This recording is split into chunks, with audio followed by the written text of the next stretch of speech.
Right next to me is Crystal. She and I lived in the same itty bitty small town in Saskatchewan Okay. for only about 10 months. I was only there for 10 months. She lived there her whole life. I dated her oldest brother, Okay. and he abused both of us. So Oh, we share that. We reunited as friends only, what, 2 years ago, something like that? 3 years ago now. 8 years ago. Three. Anyway, yeah. So It's hard to believe it's been I that know. long. We just reconnected on Facebook randomly. One brother had me as a friend and had her as a friend. And I'm like, I'm going to just reach out because maybe she won't want to talk to me. Maybe she won't remember me. Maybe we ought to, all of these things that go through your head. And The funny we thing reached is, I've out. been thinking about you shortly before you reached out. There you go. So yeah, when we reached out, the first time we reached out, we didn't talk about much, but then a few months later, we ended up on the phone for like 5 hours. It was just incredible. It was incredible. And we've been sisters ever since. So that's cool. Yeah, very cool. She's the sister I wished I had. Yeah. Oh my God, that is awesome. Yeah. Okay. And then Samara and I know each other because we took sign language at the same church. Okay. So we both learned how to do sign language at the same time. And this would have been 26, 27 years ago, something like that. Something like that. Your kids were very little. Mm-hmm. Yep. Very cool. Yeah. So that's how we know each other. And Davina and I know each other because we were on a podcast 2-3 weeks ago. Right. So she is a new friend. Yay. And she's the one who came up with the concept of lemonade. You've got your lemons. Now I think it's brilliant. I love that idea. I love it. You've got your lemons. Now let's learn from it and let's make something good out of it. So yeah, that's kind of what we're talking about. So my 1980s lemon would be probably in the 80s. At the end of the 80s, I was dating a guy and he and I got engaged. He was not somebody who was proud to be with me. He treated me like an afterthought. He was dismissive of anything that I needed or wanted or whatever, because I was a kid. I was only 16 or 17 or whatever years old. And he was in his 20s. So he was like 5.5 years older than me. And he asked me to marry him before Christmas 1990 or 89. And as soon as I said yes, it got worse. Like once you know that you're in there, it gets worse. And so I dated him for a few more months. And then, as most of you know, I became best friends in 1990 with the guy who just arrived home, I'm assuming. Yes. Hi, honey. Became best friends with this guy. And he taught me how a person should be treated. Nice. I would not have been ready for a relationship with who ended up becoming my husband if I hadn't been treated the way I was. And the backbone that I had to grow. And there he goes. Hi, he's coming back this way. The backbone I had to grow as a young woman. The difficulties that my parents had when I was growing up. All of these terrible, terrible things that I experienced culminated into God giving me this amazing gift that happened to end up becoming my husband and this marriage that I've been fortunate enough to have. And so, yeah, that was my 80s, even though it's kind of like an 80s, 90s blend, Yeah. That's so awesome. Davina, let's talk about you in the 80s. Okay, so I was graduated from high school in 82. Okay. And had met my first husband in church when I was 16. I was not allowed to get married until I turned 18 because my mother wasn't having it because he was from the wrong side of the tracks. He lived in the projects. And I didn't understand what she meant by that. I do now, but yeah. at the time, I was thinking, oh, she's just being elitist and she's this and she's that. And so I didn't listen to her. So at 18, I had the wedding without my mother or anybody on that side of the church that represented me. But Wow. I had started my first year in college, and all of my, we still were able to have a lot of people there because it was other students and friends. So it was like, yeah. But in 80, so I got married 82. I hope you don't hear the dog snort really loud because that's what just happened. That's okay. They're under my feet, of course. I didn't get a chance to lock them out of the room. So anyway, in 82, graduated. Okay, 1984, I was pregnant. And Kim, you probably know the story. I don't know. 1984, I was pregnant and I lost my first baby. 1986, I lost the second one. 1988, I lost the third one. And then 2 years later, the fourth one. 9 years later, the fifth one. All except the very last one, I carried second trimester. Yeah, trimester. Right? Yep. Second trimester. Between 4 and 6 months. Yes. 6 months usually. The last one or the fourth one lived. So the very first one, my girl, first daughter, lived for about an hour. The fourth one lived for 2 hours, who's also a girl. I tell this because girls are stronger than boys, and this proves it. Both my boys in the middle were stillborn. They didn't make it out of the canal. And then the fifth one was first trimester. So my body thinks that I'm full term earlier than everyone else. They never figured out why. I went to specialists. I even had a doctor who was on 20/20. I mean, he was like supposed to solve it for me. Oh, wow. They did all kinds of injecting dyes into my uterus and looking to see if there's anything weird in the lining, and they did everything. But my water broke around the same time with every pregnancy, except again the last one. Yeah. That put a strain. So my 80s was very painful, and my 90s, I went into the end of the 80s, and here's the lemonade. So I would say, first of all, I want to say that husband decided he would like to be a father to his own child, and I wanted to adopt. And went back and forth with it. He agreed to go through everything to adopt, but he really didn't want to. And then he decided to have an affair with one of my coworkers on my job, which was humiliating and embarrassing. And everything spiraled out of control, and we were divorced. The fifth one, years later, was different, But that first husband, there was a 9-year gap, and I tried again, thinking by some miracle my body would be okay. And I got closer. My last girl and my first and my last. Well, the last one I don't know what. Like I said, that was first trimester. But I mean the first and the fourth. So the last two. I'm confusing every listener. The first 3 were with that first husband. The last 2 were within that 9 years later thing. So okay. I said it wrong the first time. I apologize. That's okay. And so with all of that, I was so kind of messed up. But what happened was that in 1987, I had a relative, my first cousin had her baby, and she wasn't in a position to be a parent. And so I was blessed to become his mom. And he just turned 28 not that long ago. On the 22nd, he turned 28. Nice. In September.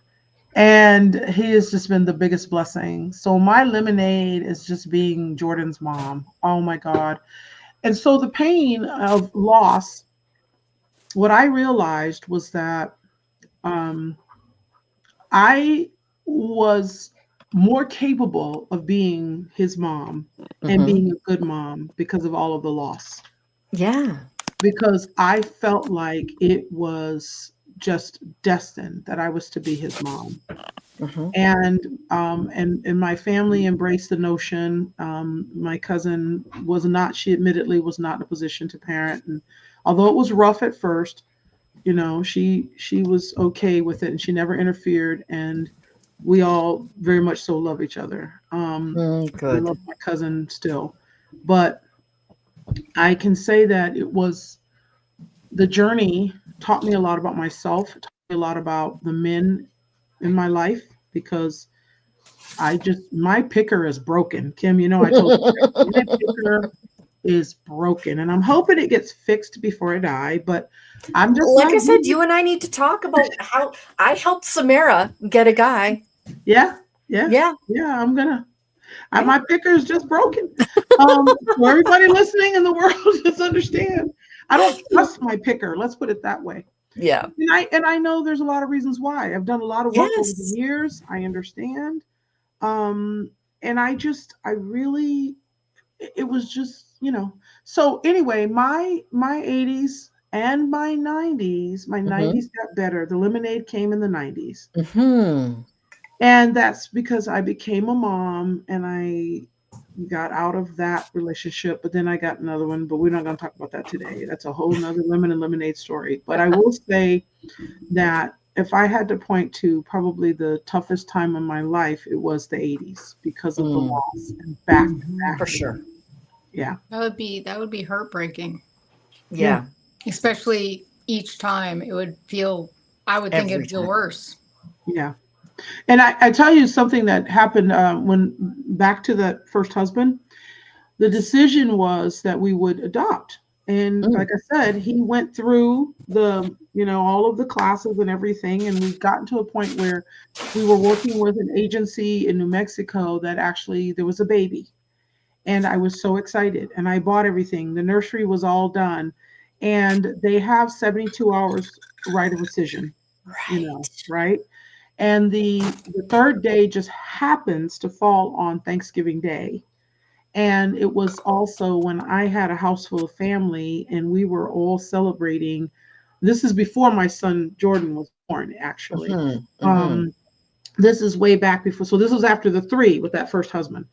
And I was like just, so my son was born, by the way, in the 90s, not the 80s. Anyway, it's been a very long day. It's okay. And so I'm all set up and I get a phone call from the agency saying that when I'm expecting that we were going to fly out to pick this baby up, she was a young girl. She and her mother had kept the pregnancy a secret and was doing everything. The last minute, they decided to tell the father because they were afraid of him, that he was going to be really upset because she was a teenager and all that. And he said, "You better bring my grandbaby home."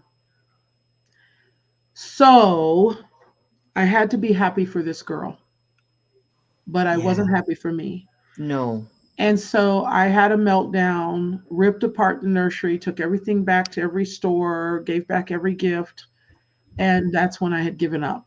And then 9 years later, I tried again, different partner. And once again, I experienced it back to back. And so now my son in 97 is born. If I said 87, I meant 97.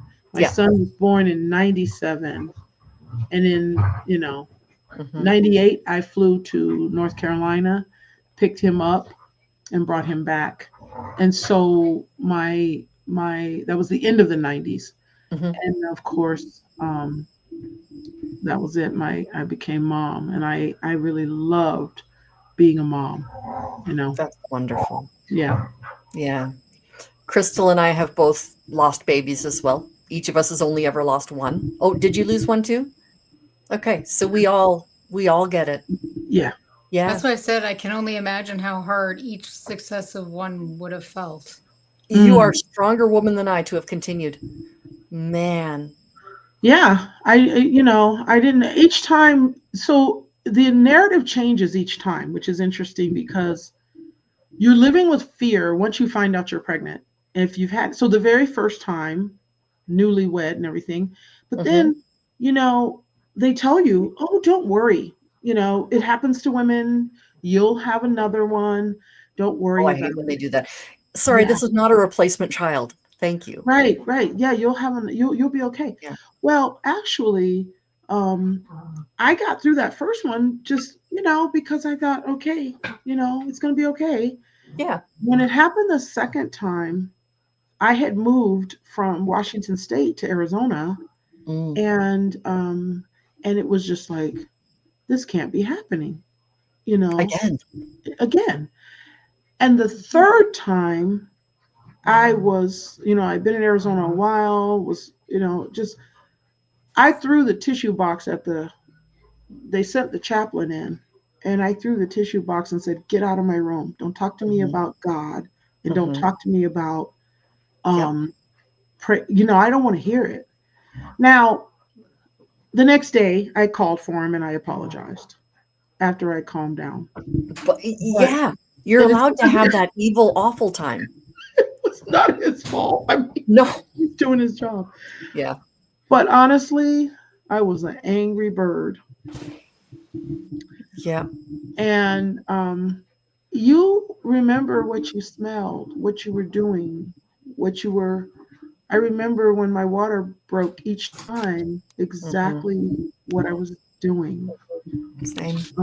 All that. You know what I mean? Yeah, it's tough. See, I couldn't tell you the date of when it happened to me, but I can tell you the moment Mm-hmm. I found out and the moment it happened. Mm-hmm. Like I can just, yeah, it's right there. And it doesn't matter what time of the pregnancy. It doesn't Nope. matter if it's 1 week or if it's, and understand that with me, they thought I had an incompetent cervix. Mm. So after the first one, I had to Mm-hmm. submit to surgery the second, third, and fourth time. It's called a cerclage, where they sew your cervix together to Yep. help you hold the baby.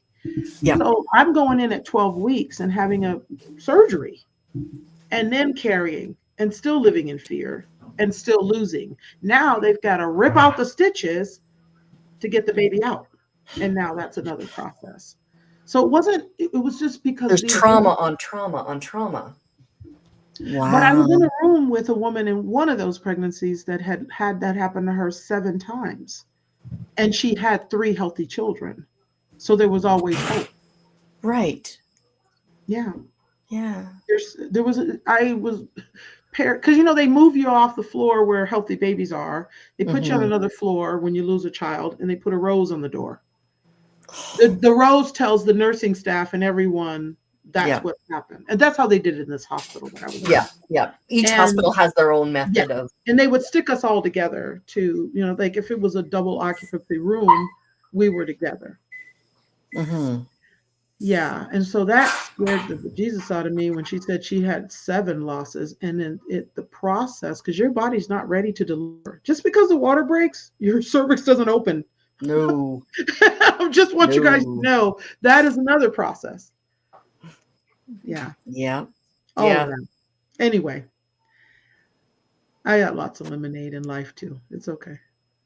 Yeah. We're a very lemonade-y kind of. See, this is the yellow background. We're a very lemonade-y kind of group here. Yeah. Yeah. So let's see, 1990s. I think Davina and I both covered the 90s. Mm-hmm. Our big things. My big thing was my husband getting married, and in 99 having my first baby. She would have been a rainbow baby, technically speaking, but yeah, just so many years later, I didn't think of her that way, right? She was just my first baby. And so, yeah, the second one was conceived when my first one was only 5 months old. So, God said, here, have another one. So, yeah. Anyway, my girls are only 14 months apart. and they are both amazing adult women who have, these two know my girls really well. I And know one of them. sorry. Crystal knows one of them. Samara knows both of them to an extent. One much better than the other. The one that That's lives right. here. Yes, the one who lives here much better. Anyway, so the 90s, my big thing would have been becoming an adult, learning how to adult.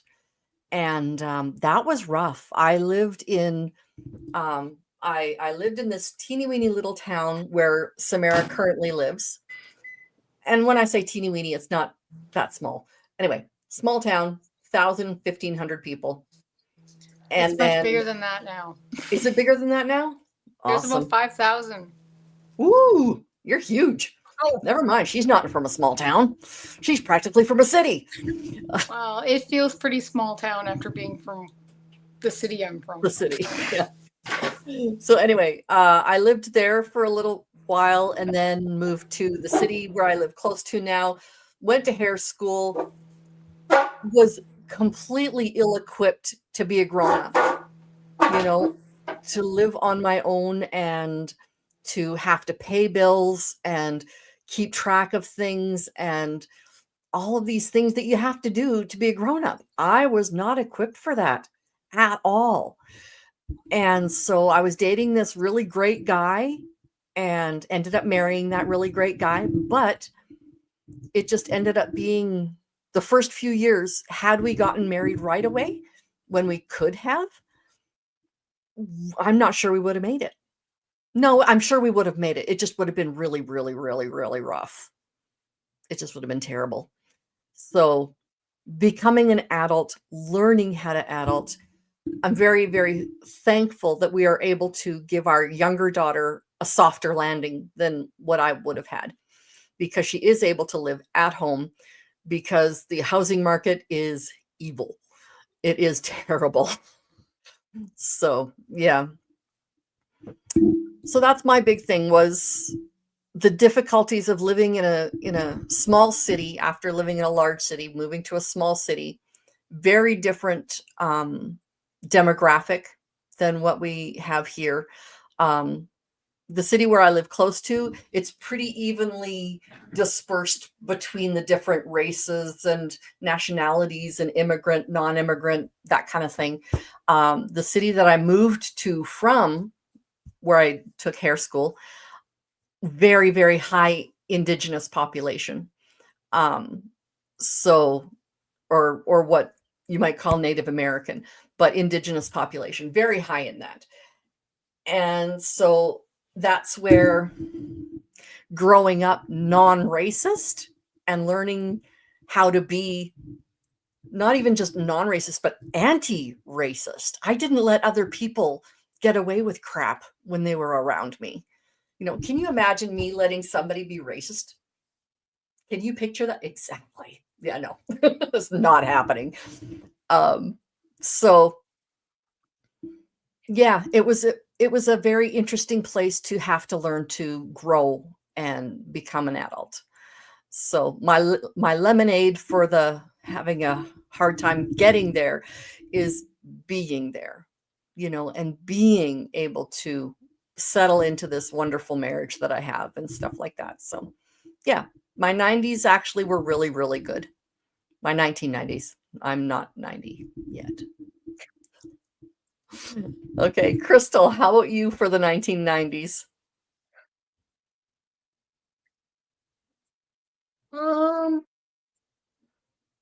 They were a really mixed bag. Yes. I didn't know it at the time, but in 1990, I got pregnant and lost the baby Christmas Eve. And I just figured out this year, that that's when I lost her. I was in first trimester, and I prayed her gone.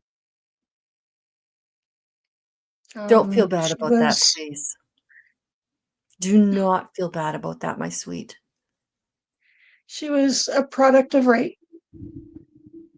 And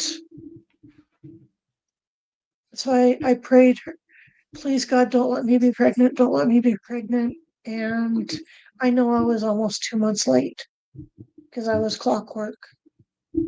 And it hurts now because I didn't know she was there. I miss her every day. Yeah. But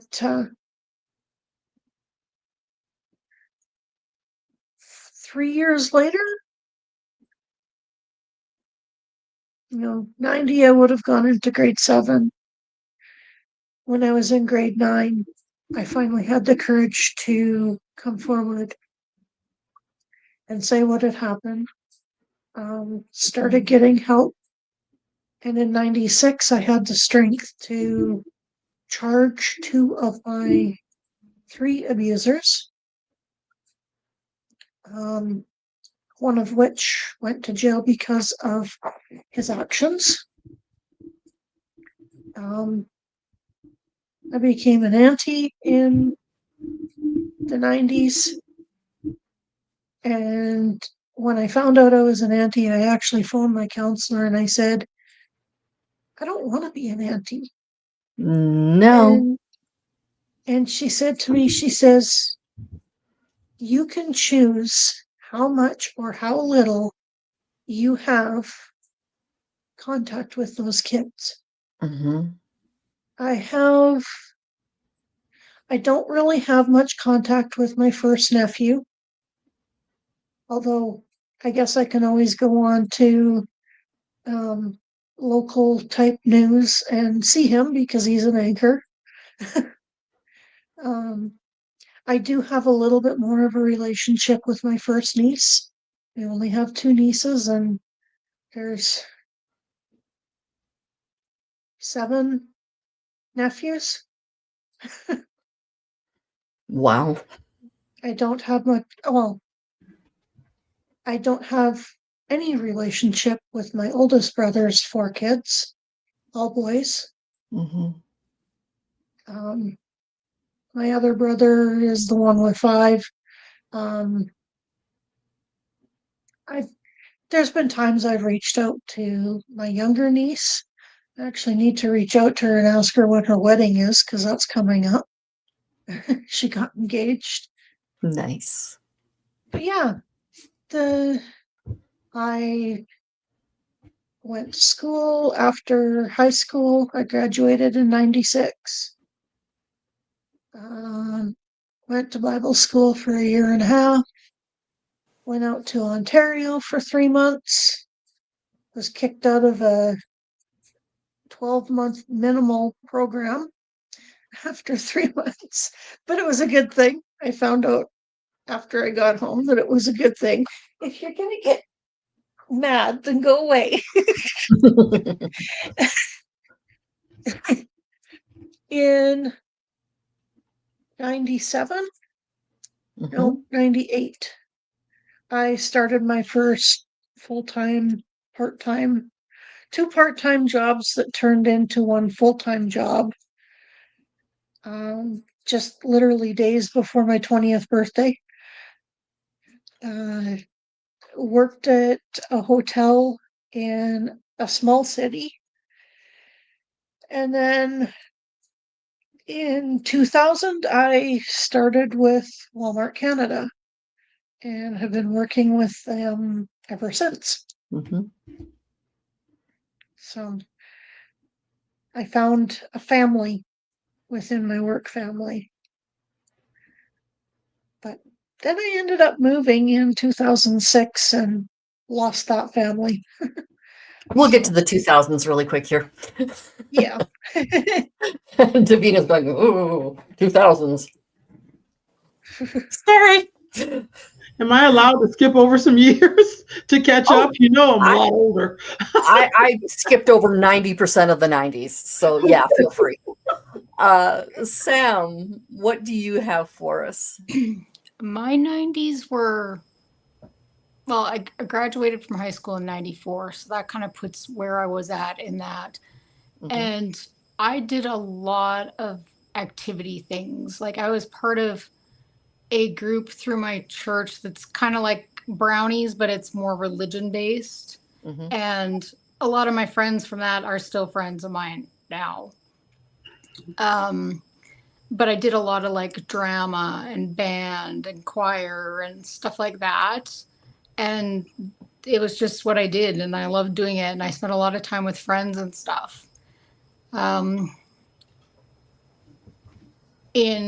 1994, I went to grad in June, and my dad was not doing very well at that time.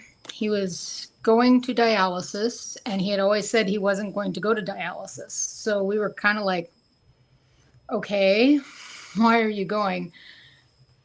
He didn't tell me, but he told my mom the reason he was going was he had to make sure he had his will ironclad set up so his family wouldn't fight me and my mom for everything. Because my parents were actually divorced when I was 4. So he just wanted to make sure they couldn't fight anything. And he was like, I don't even want to leave them anything. And my mom's like, don't do that or they will fight. Yep. You know that. So he kind of left them all like token things.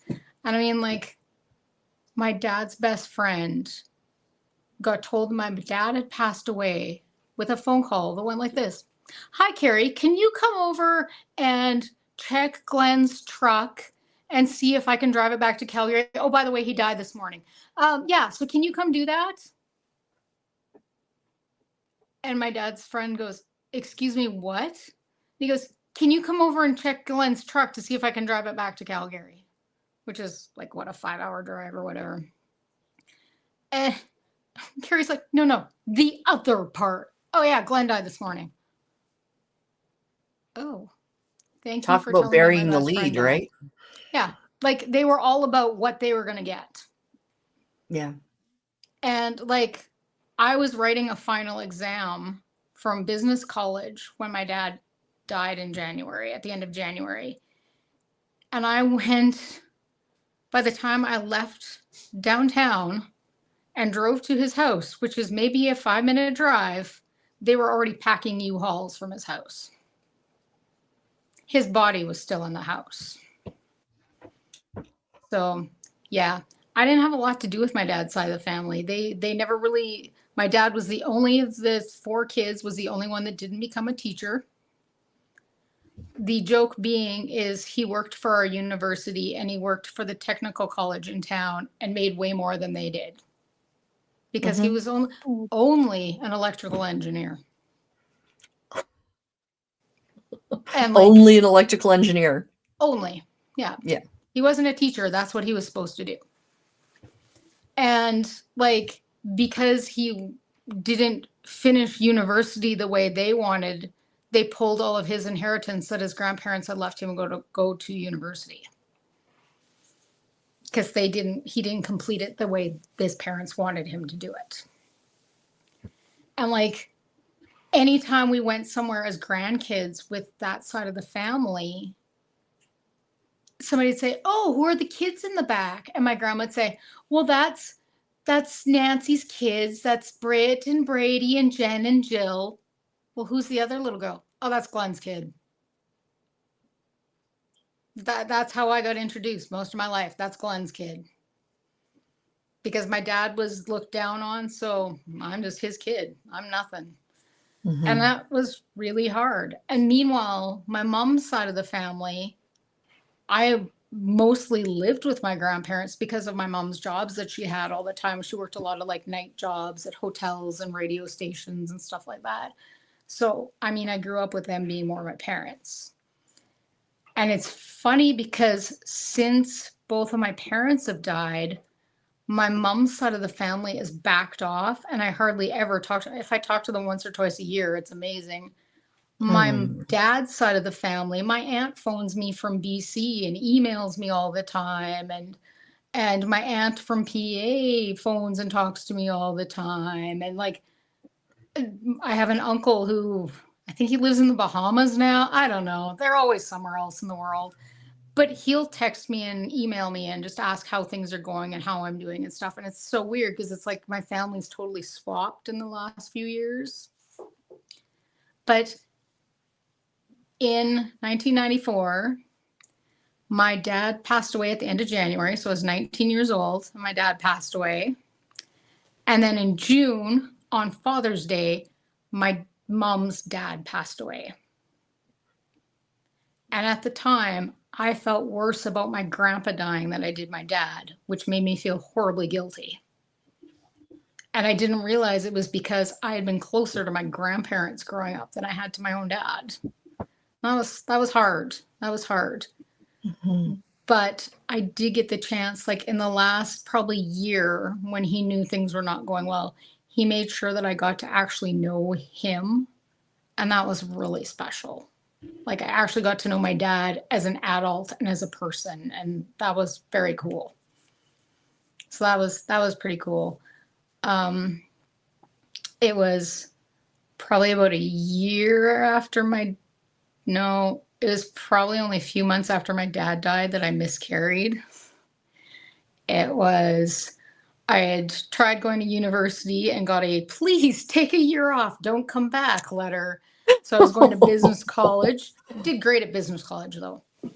And it's funny because like when I talked to my dad about what was his favorite part of university, because nobody else I knew had gone to university, like parents wise, that I would talk to. So I asked my dad and his answer was, we built this really cool toilet paper launcher on the engineering van. And I said, no, Dad, like, what was your favorite part of school, your classes and stuff? He goes, That was. yeah, we built this really cool toilet paper launcher on the engineering van. I'm like, never mind. No, he's an engineer. I get it fully. My husband's Yeah. also an engineer, so I get that. Yeah. And it's funny because at the time it annoyed me. I was like, that's not an answer I'm looking for. But I realized after, but that was my dad being who he is. Yeah. That is so my dad being who he is. I get it. Like, no, like it would have been wrong if he'd said, well, I liked this class. No, that wouldn't have been my dad. My dad had the most amazing, sarcastic, dry sense of humor ever. My mom came home one time from work and my dad was sitting on the couch watching TV. He had his feet up, was leaning back and was eating popcorn and watching this movie on TV. And my mom sits down and she's like, Glenn, they're not speaking English. Do you have any idea what's going on? He goes, oh yeah. And he goes on this 25-minute long explanation of what this whole movie was all about. Very intricate details on what this movie was all about. And my mom goes, you actually understand what they're talking? They were like talking in Spanish or something. And he goes, no, I literally turned the TV on as we were walking in the door. I had no clue what was going on. But my mom's like, he was so convincing that he knew what was going on in this movie. And it was such a detailed explanation. Oh, that's fabulous. Yeah. Love it. Yeah. And I'm not going to lie. I definitely have a lot of my dad's sense of humor in me. Mm-hmm. But yeah, 90s had a lot of ups and a lot of downs. I got to the point where after I went to business college, and because I was in business college when my dad and my grandpa died, I got to the point where I was literally sitting at the wall, staring at the wall. And I was supposed to be in typing class, but I was just staring at the wall. And the owners of the business college knew my dad's family. And they said, you know what? You're not going to accomplish anything sitting here. They're like, you go do what you need to do to get through this. And if and when you want to come back, we will sort out what to do with your classes then. I'm like, yep, Kate, I'm out of here. See ya. So then I went and worked for a few years. And then I was like, okay, I think I'm ready to go back to school, but I don't know what I want to do. So I went back to a different technical college and took just some computer classes and stuff, which I thought I'd be fine with. And ended up with like 3 diplomas and a certificate out of that. And then decided that's not going to get me anywhere. I'm going back to the business college. And basically any of the classes that were the same They said, what we'll do is you write your exam at the end of the course and we'll let you keep whichever marks higher last time you came or this time.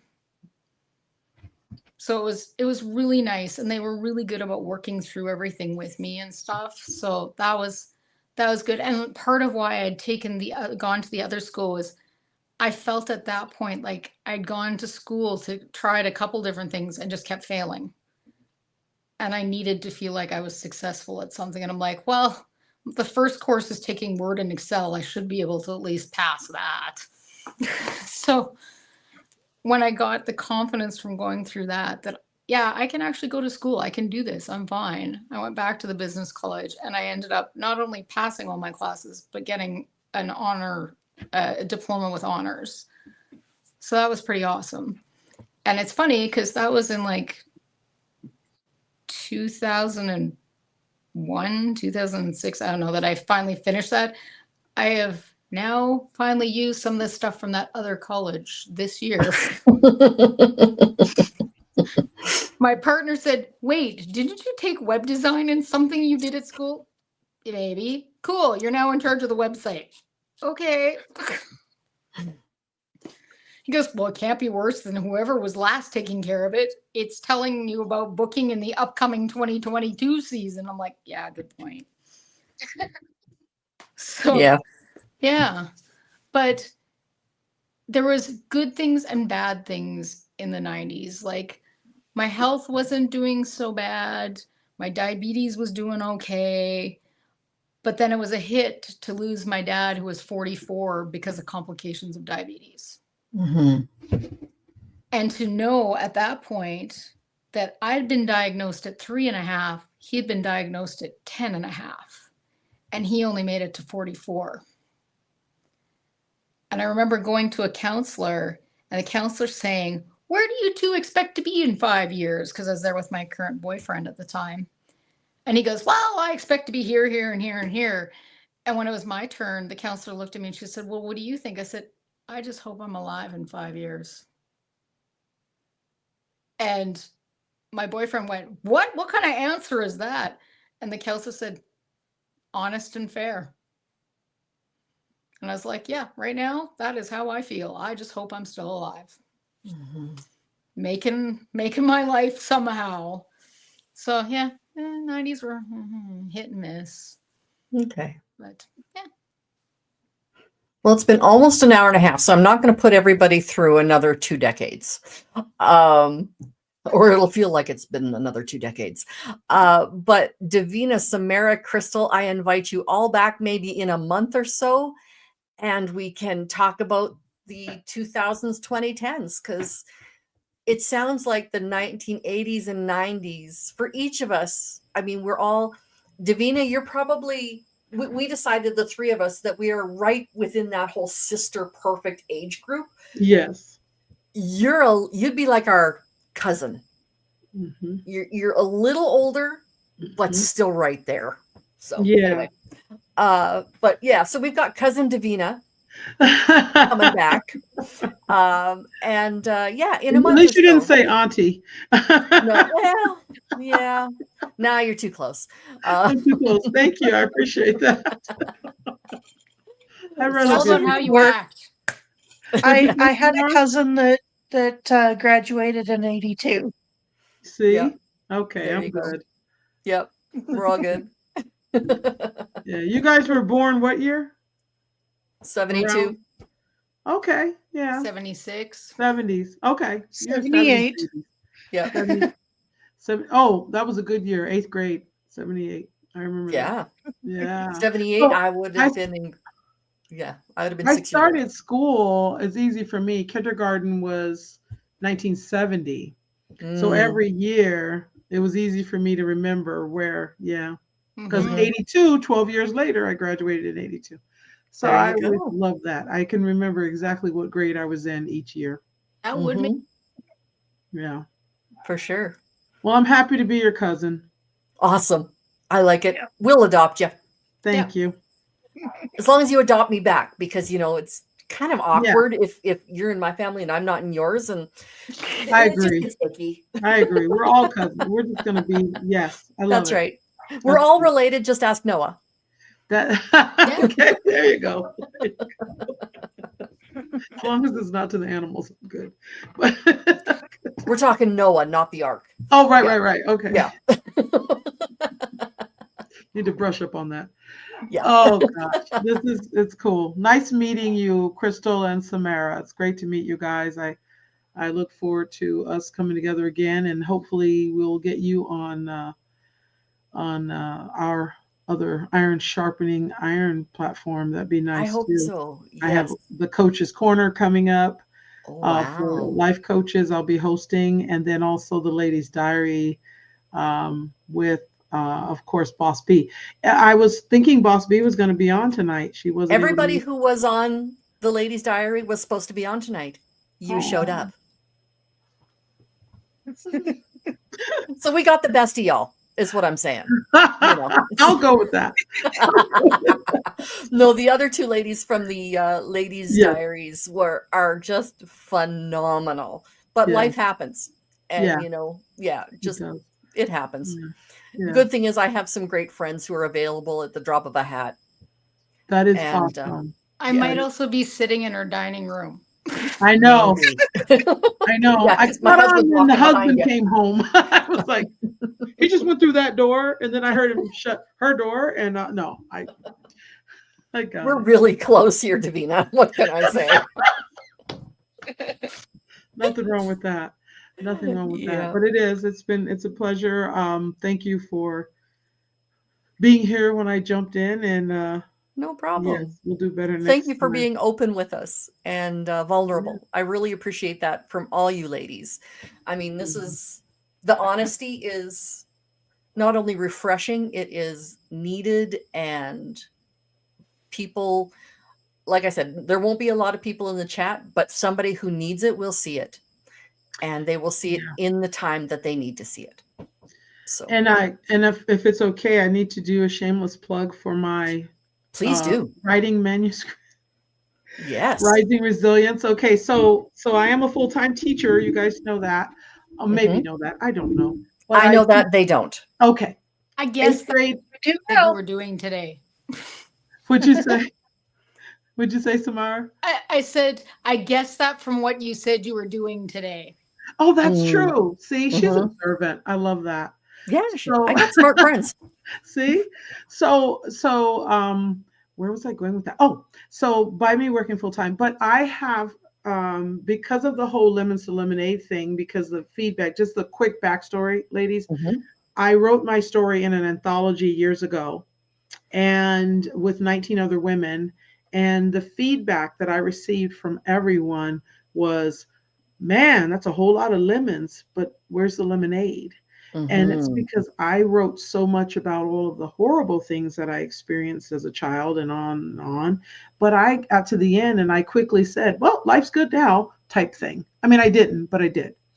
So with that feedback, it made me think about that if we are writing for ourselves, that's one thing. But when we're writing to help others, then we really need to just not give the ugly stuff, but we need to also share how we overcame what we went through. And that's where we're talking the lemonade.